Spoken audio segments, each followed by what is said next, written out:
Yeah, when we are talking about upgrading solar charging infrastructure like solar panels and power stations, then one of the biggest questions is then how can we flexibly do that so we can still use the older stuff. Here I have two 100 watt solar panels, but here I have a power station which is capable to charge much faster than 100 watts. So how to deal with this situation? And so for that we have this ENERNOVA solar connector cable. Here we have a 2-in-1 for the MC4 standard. By the way, this company is also producing a wide variety of similar connectors. So definitely worth to look into that. And we can already feel that it's a sturdy build, really solid cables. They are even IP68 waterproof and they have a rating of up to 30 amps and up to 1500 volts. Of course, usually we are not dealing with such high current or such high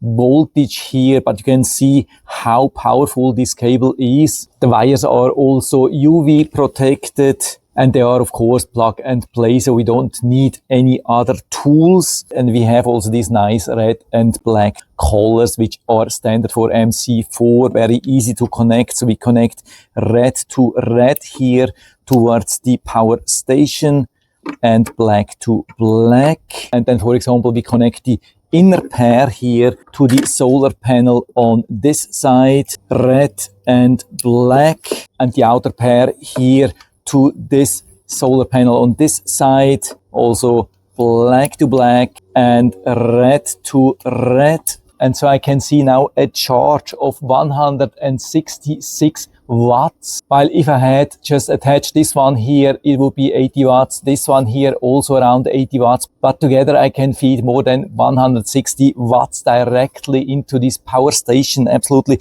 amazing. Yeah, works right out of the box, absolutely perfect, nothing to complain. Seems to be a great brand, so full recommendation from my side, so you can buy it directly here from Amazon. I hope I've been able to help you a little bit with this video, and thanks for watching.